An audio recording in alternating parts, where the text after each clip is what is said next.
दोस्तों स्वागत है आप सभी का exam with MS YouTube channel पर। और आज की इस वीडियो में हम देखने वाले हैं कक्षा 8 विज्ञान का पेपर कि विज्ञान कक्षा 8 में किस प्रकार के प्रश्न वार्षिक परीक्षा में पूछे जाते हैं। दोस्तों अगर आप यूपी बोर्ड में पढ़ते हैं और कक्षा 8 में हैं आप और वार्षिक परीक्षा आप देने वाले हैं साइंस की, तो हम देखेंगे कि साइंस क्लास अर्थ में किस प्रकार के क्वेश्चंस आते हैं। तो यहाँ पर 50 नंबर का पेपर है ये, और वर्ष 2019 की जो वार्षिक परीक्षा थी, एनुअल एग्जाम्स थे, वहाँ पर ये कक्षा 8 विज्ञान का पेपर है। 2 घंटे समय आपको मिलेगा, 2.5 घंटे 3 घंटे भी कुछ स्कूल्स में मिलता है। तो सबसे पहला हम देखेंगे कि सबसे पहले यहाँ पर निर्देश दिया हुआ है कि सभी प्रश्न हल करने हैं और प्रत्येक प्रश्न के सामने उनके अंक अंकित हैं। जितने नंबर का जो प्रश्न है वो उस प्रश्न के सामने लिखा हुआ है। तो सबसे पहला प्रश्न है कि प्रत्येक प्रश्न खंड के 4 विकल्प दिए हुए हैं, सही विकल्प छांटकर आपको लिखना है। 5 सबसे पहले जो प्रश्न दिए हुए हैं वो बहुविकल्पी प्रश्न हैं। दोस्तों सबसे पहला प्रश्न है कि न्यूट्रॉन की खोज किसने की, तो इसका ऑप्शन नंबर सी सही है। जेम्स चैडविक ने न्यूट्रॉन की खोज की थी। अगला प्रश्न है हमारे पास कि फलों को पकाने के लिए कौन सा हार्मोन उपयोग किया जाता है, तो फलों को पकाने के लिए एथिलीन नामक हार्मोन का उपयोग किया जाता है। अगला प्रश्न है हमारे पास कि हड्डियों, जोड़ों या मांसपेशियों की अक्षमता को क्या कहते हैं या कहते हैं, तो लोकोमोटर दिव्यांगता जो होती है वो हड्डियों, जोड़ों या मांसपेशियों की अक्षमता होती है। कक्षा 8 में दिव्यांगता नाम का एक चैप्टर है। अगर आप यूपी बोर्ड में पढ़ते हैं तो यूपी बोर्ड की जो विज्ञान की कक्षा 8 की बुक है उसमें यह आपको मिल जाएगा। अगला प्रश्न है हमारे पास कि अवतल लेंस से किसी वस्तु का बना प्रतिबिंब कैसा होगा, तो 4 ऑप्शन है यहाँ पर। आभासी उल्टा व छोटा होगा, या आभासी सीधा व बड़ा होगा, या आभासी सीधा व छोटा होगा, या आभासी उल्टा व बड़ा होगा। इस प्रश्न का आंसर आप हमें कमेंट बॉक्स में ज़रूर बताना। अब अगला प्रश्न है कि कार्बन का क्रिस्टलीय रूप कौन सा है, तो जो ग्रेफाइट और हीरा होते हैं वो कार्बन के क्रिस्टलीय रूप होते हैं। तो यहाँ पर ऑप्शन नंबर बी करेक्ट हो जाएगा, ग्रेफाइट कार्बन का क्रिस्टलीय रूप है। दोस्तों एक प्रश्न का आंसर आपको हमें कमेंट बॉक्स में बताना होगा। प्रश्न नंबर घ कि अवतल लेंस से किसी वस्तु का बना प्रतिबिंब कैसा होता है। 4 ऑप्शन यहाँ पर दिए हुए हैं, जो ऑप्शन आपको सही लगता हो उसे हमें कमेंट बॉक्स में ज़रूर बताइए। अब चलते हैं हम अपने दूसरे प्रश्न की ओर। दूसरा प्रश्न जो है हमारा वो सही गलत पर आधारित है। जो कथन सही है उसके आगे आपको सही का टिक लगाना है, और जो कथन गलत है उसके आगे आपको क्रॉस यानी कि गलत का टिक लगाना है। तो यहाँ पर कथन दिए हुए हैं, कुछ 5 कथन दिए हुए हैं और उनके सामने एक बॉक्स बना है इस तरह का। जो कथन सही है इस बॉक्स में आपको सही या फिर गलत लगाना होगा। तो सबसे पहला कथन जो दिया है वो है वो क्या है कि नवंबर 1969 में इसरो का गठन हुआ। तो जो भी हो आपने बुक में पढ़ा होगा कि कौन सा कथन सही है, या अगर आपने इस प्रकार की जानकारी पढ़ी होगी तो आप इसको बता दोगे।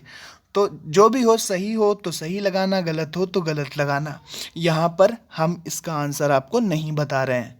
अगला क्वेश्चन है क्वार्ट्ज धात्विक खनिज है, तो सही हो तो सही लगाना, गलत हो तो गलत लगा देना। नेक्स्ट प्रश्न है हमारे पास, अगला प्रश्न है कि मेंढक में बाह्य निषेचन होता है। नेक्स्ट दिया हुआ है कथन कि साहीवाल गाय की नस्ल है, और नेक्स्ट है कथन कि तांबा विद्युत का चालक पदार्थ है। तो जो भी कथन हो आपने जो जैसा भी पढ़ा हो, अगर आपने सही पढ़ा हो तो उसके आगे सही लगा देना, और अगर गलत लगे आपको तो गलत लगा देना। अब चलते हैं हम अपने इस क्वेश्चन पेपर के नेक्स्ट पेज पे। तो नेक्स्ट पेज पे देखते हैं कि किस प्रकार के प्रश्न पूछे गए हैं। तो यहाँ पर फिल इन द ब्लैंक्स, जो खाली स्थान भरना होता है वो प्रश्न पूछा गया है यहाँ पर। तो निम्नलिखित वाक्यों में रिक्त स्थान की पूर्ति कर अपनी उत्तर पुस्तिका में लिखिए। तो यहाँ पर खाली स्थान दिया हुआ है, रेशों से बने कपड़े अधिक टिकाऊ और सस्ते होते हैं। तो संश्लेषित यहाँ पर भर देना, संश्लेषित रेशों से बने कपड़े अधिक टिकाऊ और सस्ते होते हैं। अगला है कि हैजा रोग दूषित खाली स्थान से फैलता है, तो दूषित जल और भोजन से फैलता है। तो यहाँ पर जल और भोजन लिख देना खाली स्थान में। नेक्स्ट प्रश्न है हमारा जनन परिपक्वता खाली स्थान में आती है। तो जो भी यहाँ पर भरना हो वो आप भर दीजिएगा। अगला प्रश्न है कि द्रव सभी दिशाओं में खाली स्थान दाब डालता है। तो यहाँ पर भरना समान, द्रव सभी दिशाओं में समान दाब डालता है। और लास्ट है कि चुंबक में खाली स्थान एवं खाली स्थान ध्रुव होते हैं। तो चुंबक में एक खाली स्थान में उत्तरी भर देना एवं दूसरे खाली स्थान में दक्षिणी भर देना। तो आपका पूरा कथन हो जाएगा चुंबक में उत्तरी एवं दक्षिणी ध्रुव होते हैं।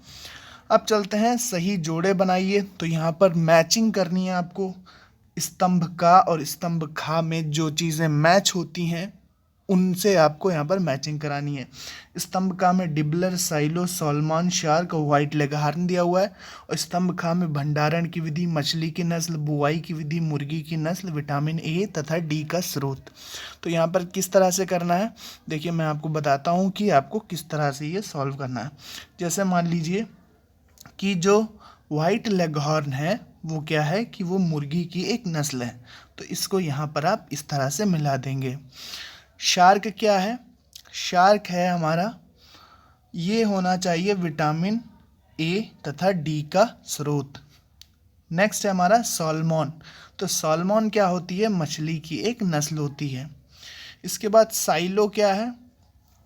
साइलो है हमारे पास भंडारण की एक विधि, ये होना चाहिए। और डिबलर क्या है? बुआई की एक विधि है। तो इस तरह से आप मैच कराएंगे अपने एग्ज़ाम में। इसके अलावा अगर आप यहाँ पर कोई मिस्टेक हुई हो तो उसे हमें आप कमेंट बॉक्स में ज़रूर बताना। वैसे ही जो भी मैचिंग मैंने कराई है वो सही है। नेक्स्ट, अब किन्हीं 4 प्रश्नों के उत्तर आपको देने हैं। प्रत्येक प्रश्न 5 नंबर का है, इनके उत्तर आपको लिखने पड़ेंगे। पहला प्रश्न है कि इलेक्ट्रॉन पर किस प्रकार का आवेश होता है? इलेक्ट्रॉन पर किस प्रकार का आवेश होता है, ये प्रश्न पूछा गया है। अगला प्रश्न है कि किन्हीं 2 अंतःस्रावी ग्रंथियों के नाम तथा उनके कार्य लिखिए। नेक्स्ट प्रश्न है कि पहला पैरा ओलंपिक खेलों का आयोजन कब और कहाँ किया गया था? अगला प्रश्न है कि निकट दृष्टि दोष के निवारण हेतु चश्मे में कौन सा लेंस प्रयोग किया जाता है? और इस प्रश्न का जो लास्ट है कि पेट्रोलियम गैस किन गैसों का मिश्रण है? तो 5 प्रश्न है लेकिन करने आपको केवल 4 हैं। ये देखिए 1 2 3 4 5 क्वेश्चंस हैं, बट आपको करने 4 हैं। अब है हमारे पास नेक्स्ट क्वेश्चन, जिसमें से आपको केवल 2 प्रश्न करने हैं। यहाँ पर भी 5 प्रश्न दिए हुए हैं, लेकिन करने के हैं कितने हैं? करने केवल 2 हैं। तो पहला प्रश्न क्या है? जो पहला प्रश्न है वो 2 पार्ट का और खा में बटा है। तो का प्रश्न जो है पहले का वो है पादप कोशिका तथा जंतु कोशिका में अंतर लिखिए। 5 नंबर का प्रश्न है। तवे के हैंडल में लकड़ी क्यों लगी होती है, या लकड़ी लगी होती है क्यों? ये भी 5 नंबर का प्रश्न है। ये पहले को 2 खंडों में 2 सेक्शन में बांटा गया है, का और खा में। तो अगर आप पहला क्वेश्चन करना तो आपको ये दोनों सेक्शन, दोनों पार्ट करने होंगे। अगला प्रश्न है सूक्ष्म जीवों का आर्थिक महत्व बताइए। नेक्स्ट क्वेश्चन है हमारे पास कि साइकिल पंप की कार्यविधि का सचित्र वर्णन कीजिए। अगला प्रश्न है कि नेत्र दोष किसे कहते हैं, यह कितने प्रकार का होता है? निकट दृष्टि दोष को कैसे दूर कर सकते हैं? और लास्ट प्रश्न है हमारा कि घरेलू विद्युत उपकरणों के प्रयोग में क्या सावधानी बरतनी चाहिए। तो यहाँ पर भी 5 प्रश्न है टोटल, लेकिन करने आपको केवल 2 हैं। हर एक प्रश्न 10 नंबर का है, 2 करने हैं 5 में से। तो दोस्तों ये था हमारा पूरा पेपर, ध्यान से एक बार देख लीजिए और आप समझ गए होंगे कि कक्षा 8 विज्ञान में किस प्रकार के प्रश्न, यूपी बोर्ड में अगर आप पढ़ते हैं तो कक्षा 8 में किस प्रकार के प्रश्न वार्षिक परीक्षा में आ सकते हैं। तो दोस्तों ये था हमारा पूरा साइंस क्लास 8 का पेपर। उम्मीद करते हैं वीडियो आपको पसंद आई होगी। अगर पसंद आई हो तो लाइक शेयर सब्सक्राइब कीजिए। इसी प्रकार के आपको important papers, video, tutorials, tips, tricks मिलते रहेंगे। ये वीडियो आप देख रहे थे एग्जाम्स विद MS चैनल पर। Thanks for watching and listening me, and good luck for your future दोस्तों। Thank you and bye bye।